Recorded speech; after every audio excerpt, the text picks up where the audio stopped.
In today's episode, I've brought on two recruiting geniuses, Tony Williams and Kayla Pollak. These are two individuals who have worked with small PT practices all the way to $50 million PT practices.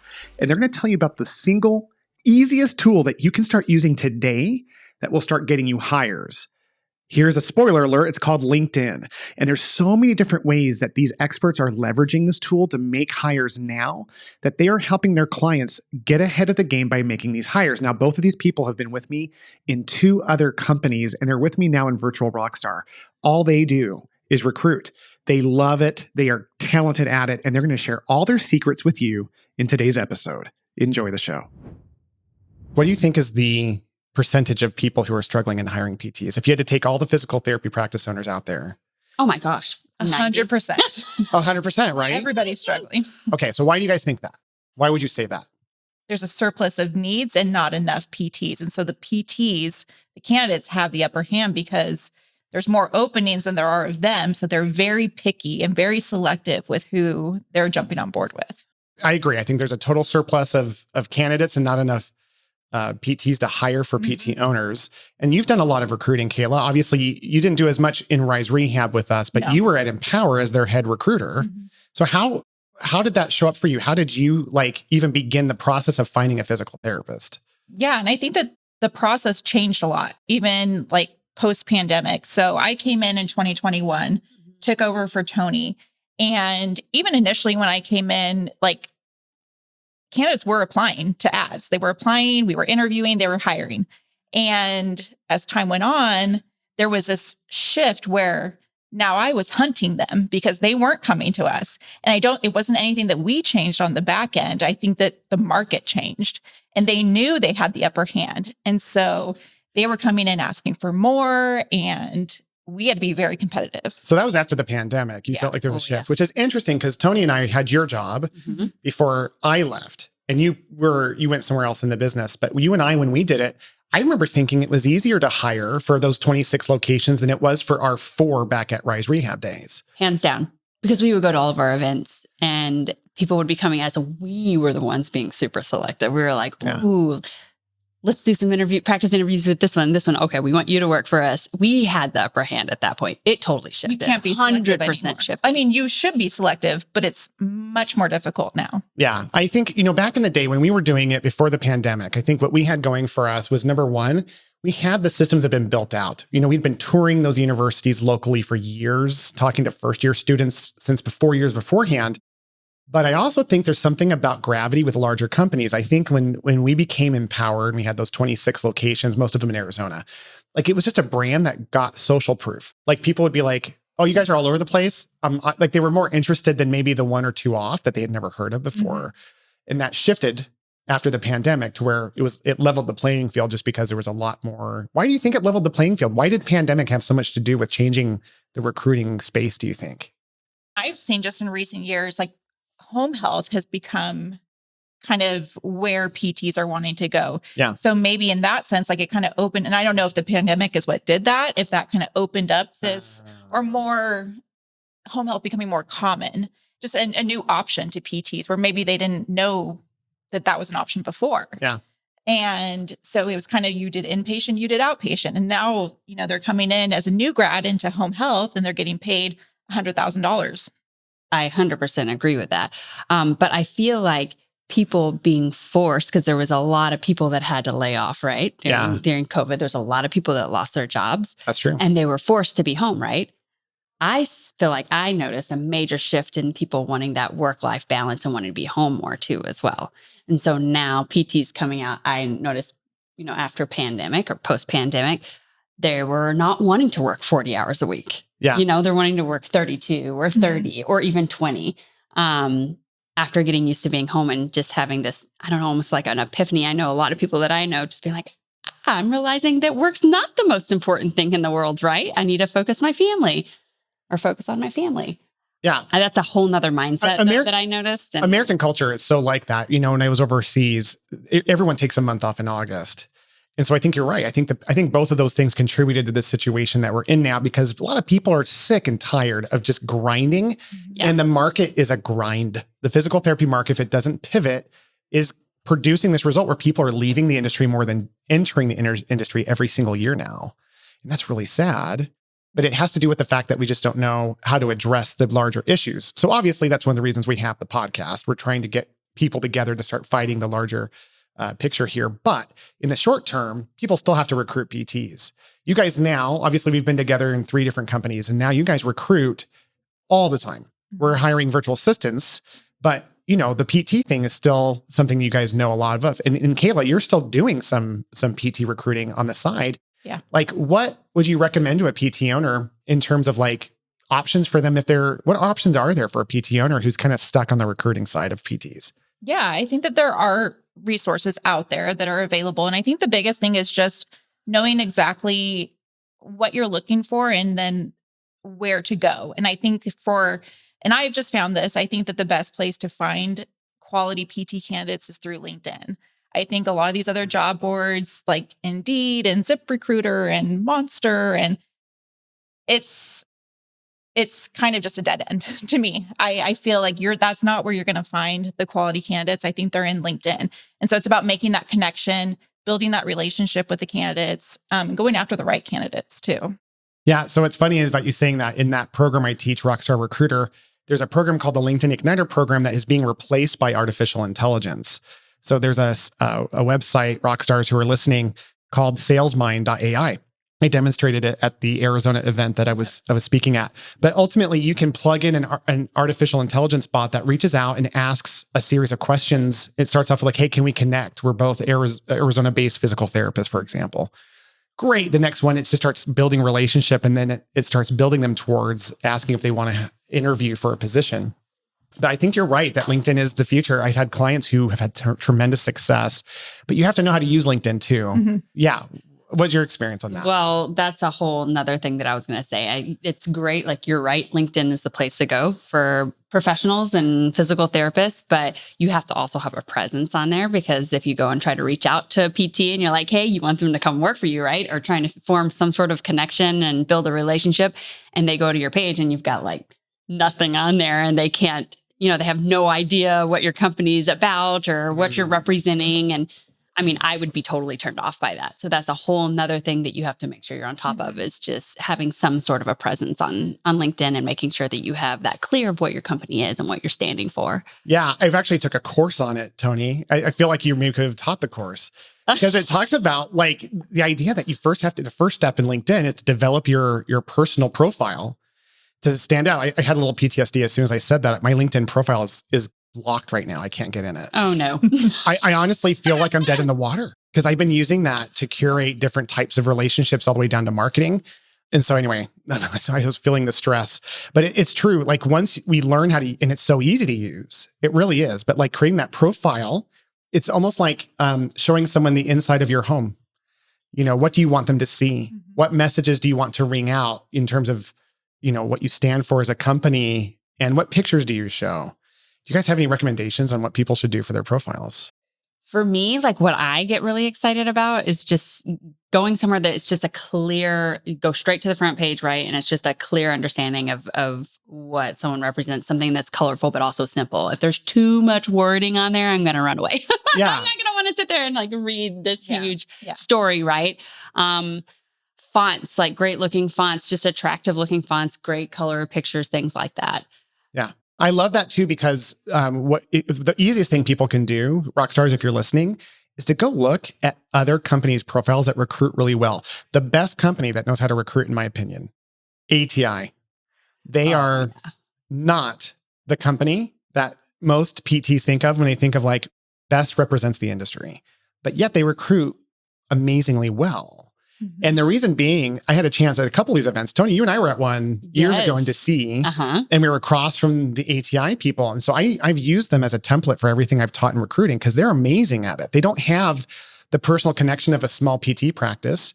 They know how to message what they do have way better. And it's like, for recruiting, building trust is everything. Oh, yeah. So their pictures, if you look at their profile pictures, it's like the team together with their matching red shirts. Mm-hmm. It's not like a stock photo.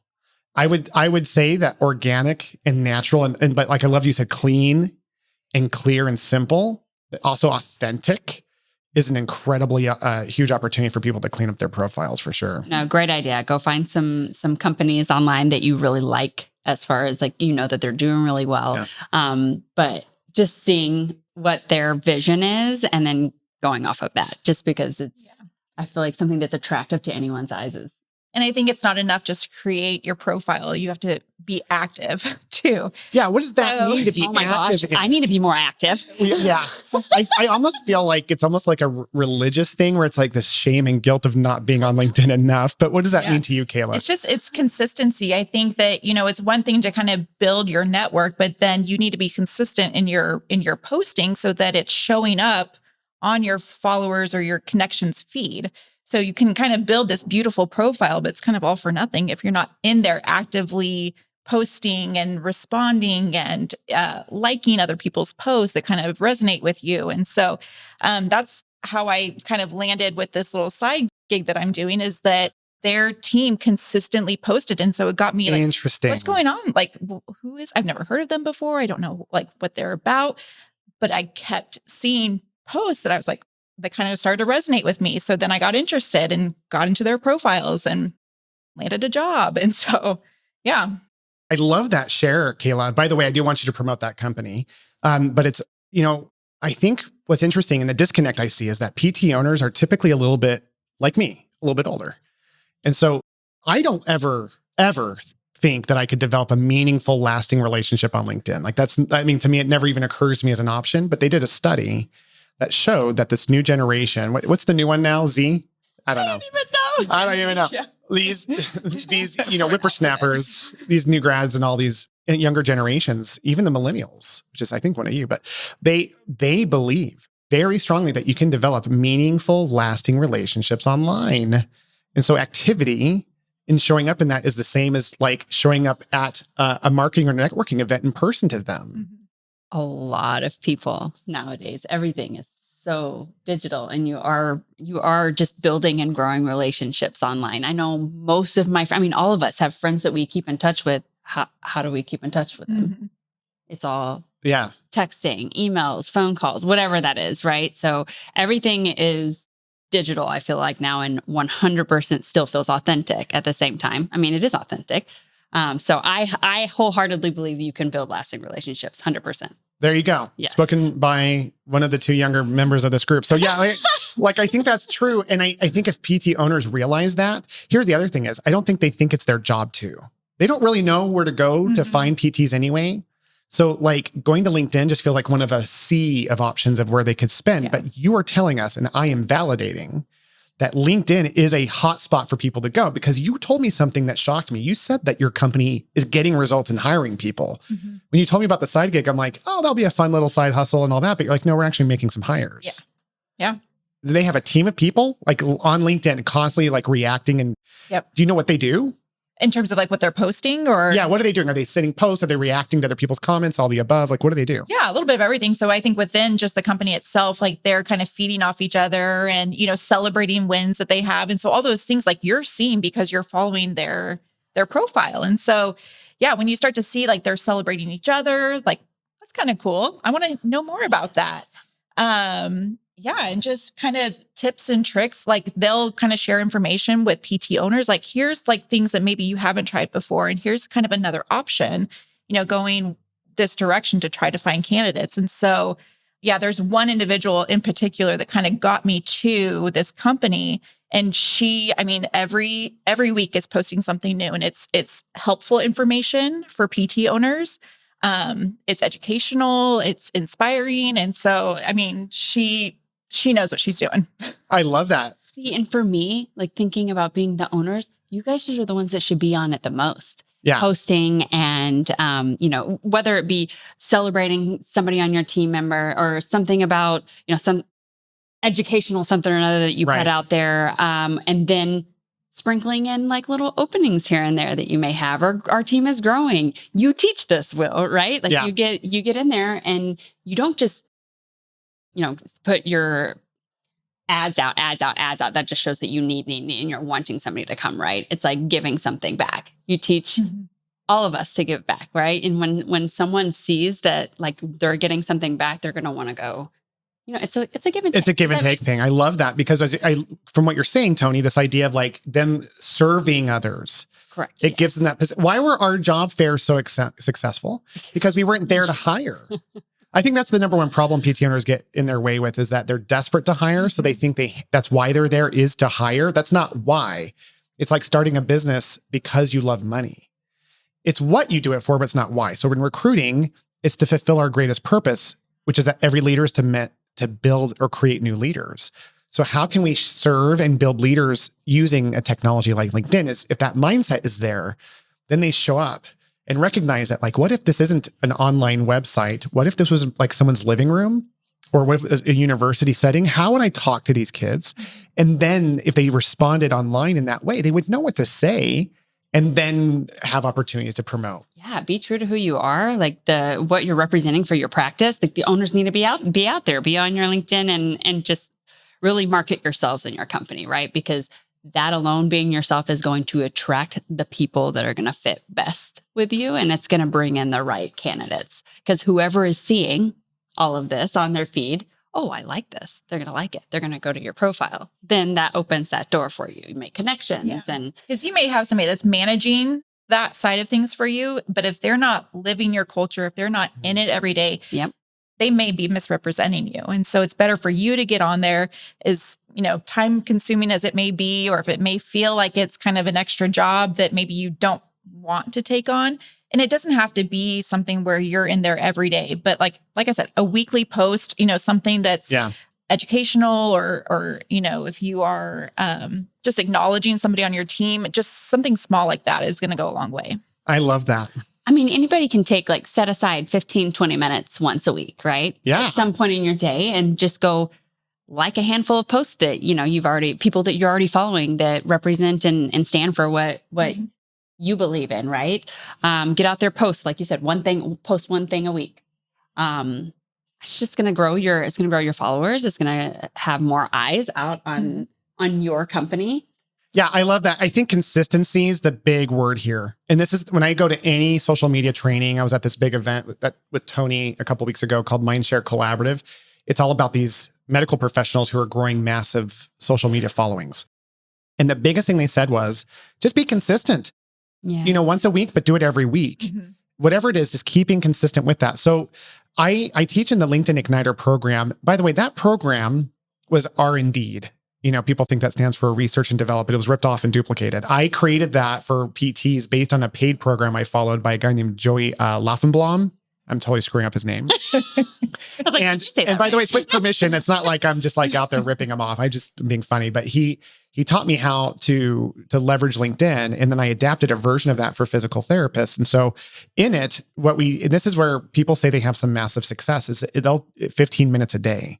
I think they can do 50. If you can do 15 minutes a day and realize that is your biggest job. It's not patient care. It's not anything, because what's the number one job of a leader? To build more leaders. So you have to find the leaders to build them. So if you looked at it as like a validated, proven thing that's going to help you do it, because no PTs are doing it. If you're out there doing it and you're the only one doing it, you're going to have tremendous success. That's why I was so shocked, Kayla, when you were saying that you guys were having success. And I'll do this for free for anyone who's listening. Rockstars, if you want free access to the LinkedIn Igniter program for a month, and that's more than enough that you need, send me an email at will@unlockhba.com and I'll give you free access to a month. Because I just think if people just knew what to do and trusted it and did it, they get results. And I've seen that from rural Alaska to big companies in New York, how they can leverage LinkedIn to really amplify their recruiting like that. But it takes them understanding it and understanding their voice. Do you guys get on LinkedIn socially, or is it just every day? Do you really? Every day. Yeah. You're so great at it. Okay. I mean, for me, I just build out kind of a content calendar for myself, and I spend for posts. Yeah. And I scheduled out for 6 weeks. I typically do 2 right now for Virtual Rockstar, do 2 to 3 posts each week and just build that out for 6 weeks. Set it on schedule on LinkedIn, and it does the work. I totally forgot that you were managing our company's LinkedIn. I'm like, this is what happens when you have great people. They just start doing great things and you're like, oh yeah, I heard kind of a whispering of that. So you've been doing that ever since. Yeah. How long have you been doing that now? I probably started it, let's see, maybe back in June or July. Hey, Yeah. great job. Thank you. Thanks. Yeah. Started from scratch Steadily and growing. we are Doing growing. great. Yeah. We have, and again, like our target is Filipino VAs. So you're using, but- that's right. You're using this page to help us attract the amazing people that you Yes. hire for PT and other medical Correct. owners to help them Yes. build their practices. So what does that look like in terms of following? I'm just curious. Yeah. So we have over 1,000 followers already. What? Yeah. Look at us. Yep. I know, Primarily right? in the Philippines. So yeah.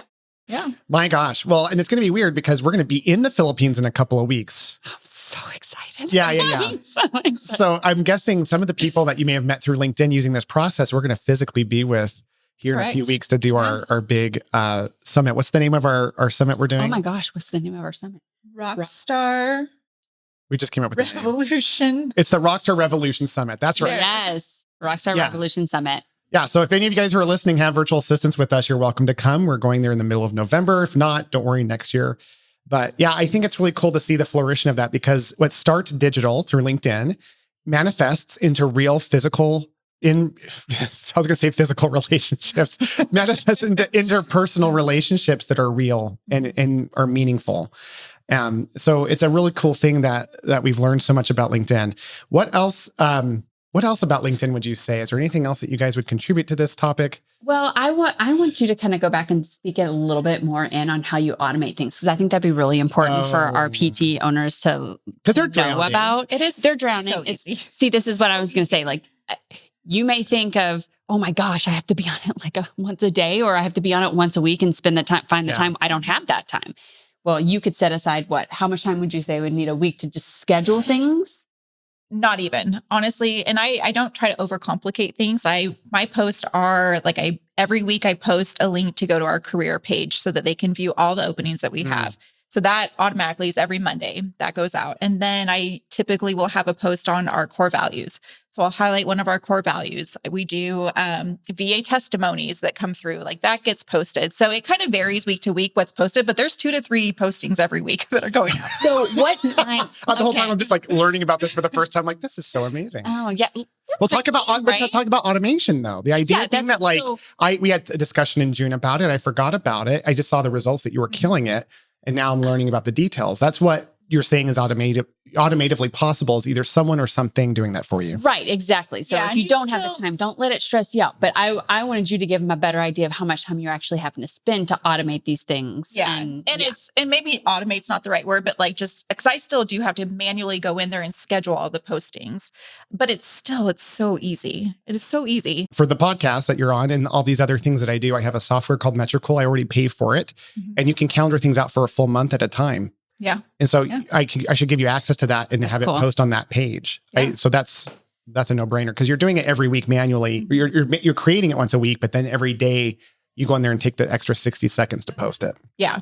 Yeah. So what I do, like I typically will schedule out 6 weeks at a time. So what I do is I first figure out kind of, what I want to post. So I create content calendar and then I still, I use Canva. I get into Canva, create the digital piece, whatever I want to post. And that's probably where it takes the most time is just actually creating the content. So it's coming up with what I want to do, doing it, and then scheduling those posts. But I just get into LinkedIn, I schedule out 6 weeks and you kind of just set it and forget it. Oh, so she's not spending 60 seconds posting it each day. She's scheduling it. You're scheduling And it she out. schedules 6 On weeks LinkedIn? out. On LinkedIn. So Wow. how much time would you say you spend? Let's say I'm assuming you have like a dedicated time to prep for your 6 weeks. How much time are you Probably spending? takes an hour to put my calendar together and then creating the content, maybe 2 to 4 hours at the most. Mm. Again, And you're I'm doing keeping that, like, it very once. simple. Like it doesn't You're have to doing be that every this- 6 weeks. Yeah. So you're looking at maybe 5 hours over 6 weeks. Mhm. So less than an hour a week. Mhm. Okay. Well, that's pretty awesome. But even if you spend an afternoon, one after an admin, or let's be real, most of the PT owners are creating their own marketing things as well, right? Yeah, right. Like you're doing that already. So if you already have like content creator, or you already have time set aside to do this content creation, and then And you can It's cycle scheduling. content. It's- You can yeah, recycle it. Too. yeah. Like you don't, because you're probably gonna have new followers every 6 to 8 weeks. And so you Yeah, they're can not always seeing it every day. No, you can always recycle the content too. But I love how you gave some content for the content, like the ideas for values, I knew that when we had our PT practice, what we did really well was when we featured our employees and they showed like, Kim just had an anniversary or, you know. We do the anniversary post too. Yeah. So like feature and so people see that and they want to join and they're interested in learning more. And most people would probably like do research if they're going to understand a company, a PT company, they're even looking at you. First of all, I think the idea is that you're committing and you're contributing to people's other posts, celebrating them.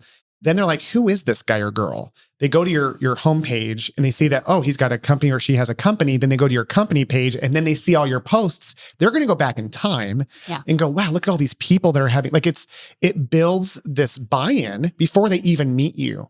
And that's what we want to do in the PT space, anyone, but specifically in these medical places where it's hard to recruit, is that they can create these systems and profiles and pages that will automatically sell people for them. Yeah. So when they show up, they're already like, yeah, I've been looking at your company. They're like they're honored and excited to meet you versus you being in a position of trying to convince them to join your company, which is what you have to do when they don't know anything else about you except that you just showed up and they're looking for work. Yeah. Yeah. So it takes time, right? Yeah. Yeah. Okay. Awesome. Well, what would you say are other platforms that guys would recommend or stay away from for posting ads or recruiting? Well, look at you both like groan. You're like, there's just really not a lot of good platforms out there for PTs. There's just not. And so I agree.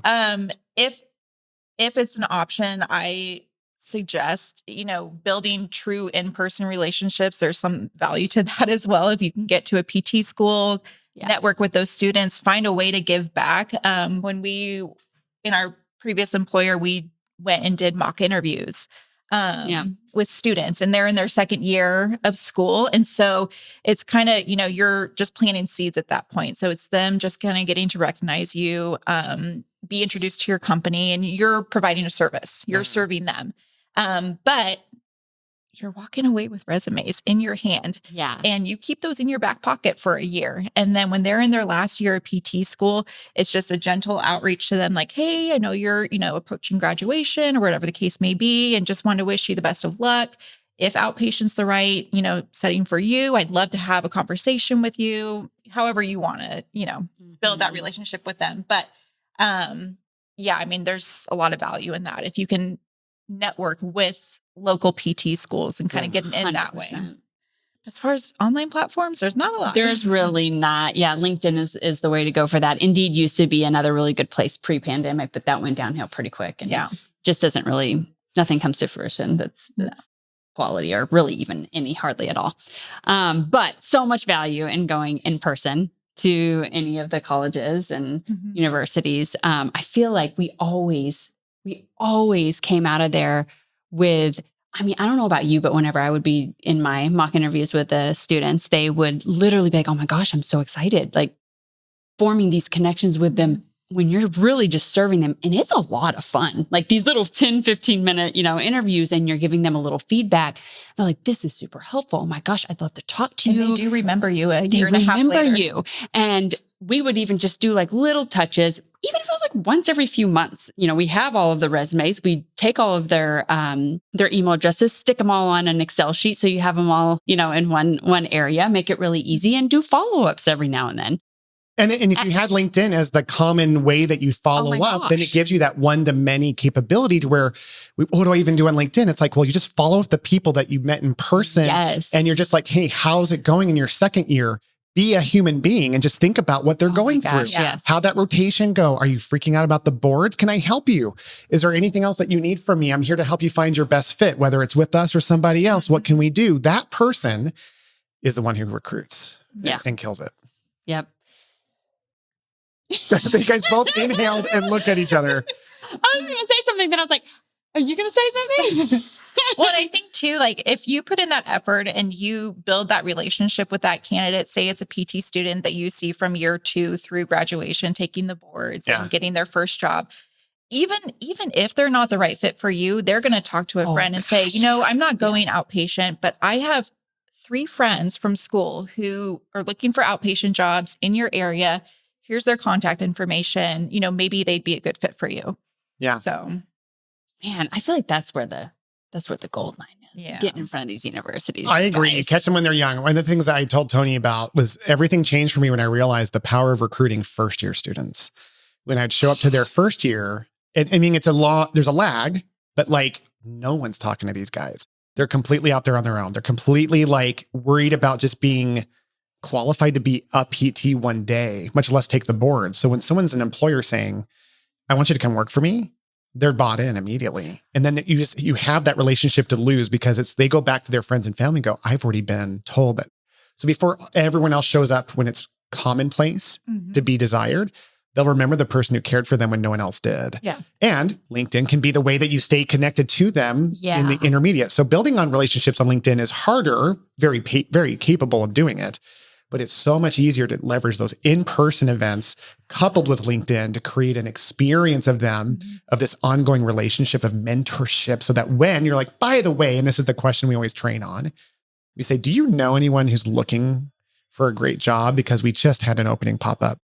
Instead of asking if they want to work, because it creates that FOMO for them. So let's be realistic here, though. Let's do it. Okay. The three of us love and thrive, like going into a university and introducing ourselves. It's our jam. It's our jam. And we have so much fun with it, right? Not every PT owner out there is going to be excited about going the first time and, getting in front of a university that they don't have a connection with yet. How do they do that, Will? How do they do that? I'm glad you said this, because what I was going to say is I hated recruiting for years. And here's why.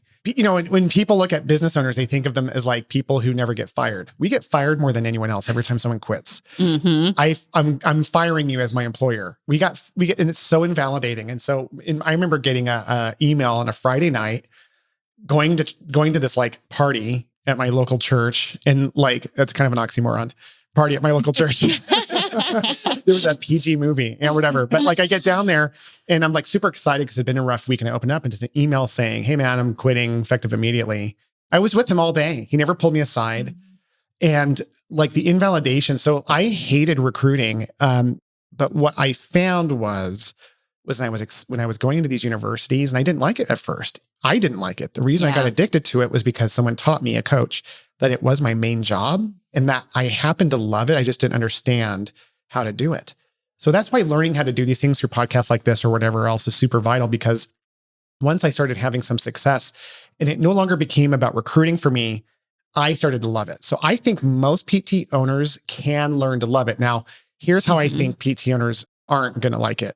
If they're introverts in a normal way to where they normally don't want to be around anyone ever, no matter what, then maybe they should work with somebody who is a little bit more on the, but most PT owners, they have like a caseload and patients that love them. If they can do that, they can recruit all day long. That's really the litmus test. I tell PT owners, if they can have a bunch of patients bring them food because they're so grateful for what they did, they can go sell PTs.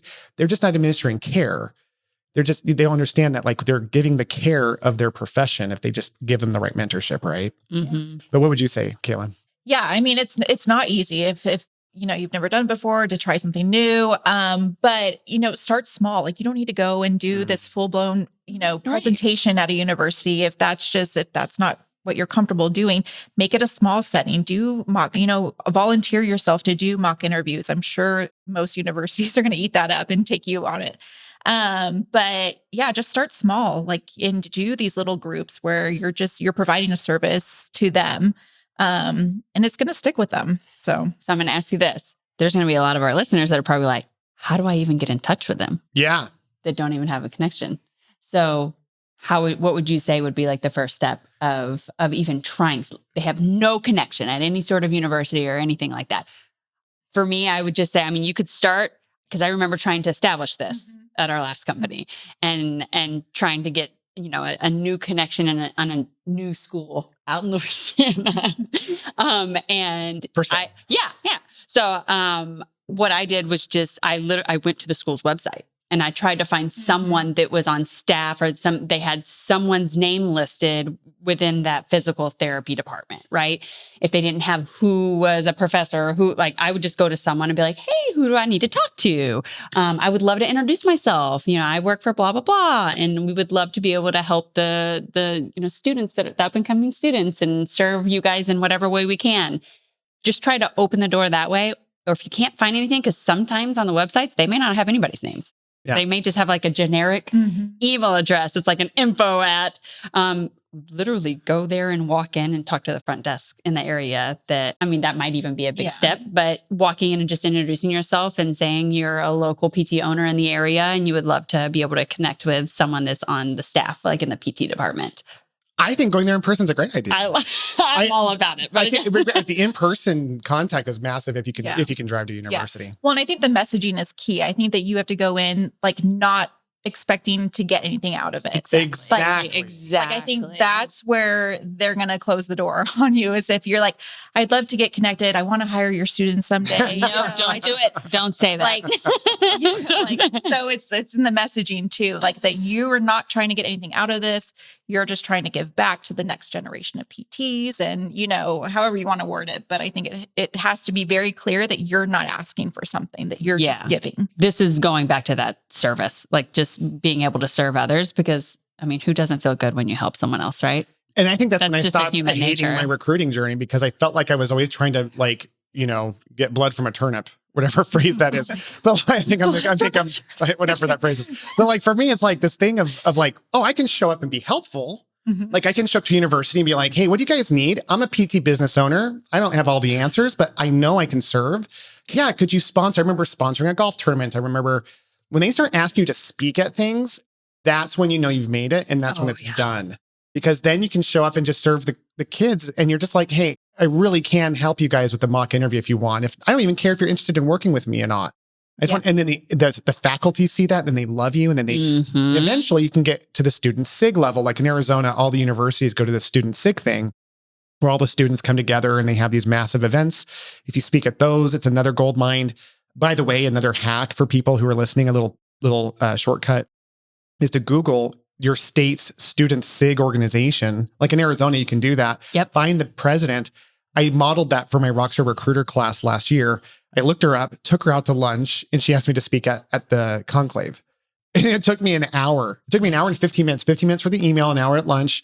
And then I was asked, I didn't speak because I don't need she didn't really, anyway. So the point being is that anyone else who wants to do this, they just don't know how. If they can change their mindset and go to a mindset of service, and then look at LinkedIn as like their job, and then connect the dots in terms of how that's used to manage and maintain relationships. Yes. They're gonna blow it out. They're gonna knock it out of the park because no one else is doing any of this stuff. Yeah.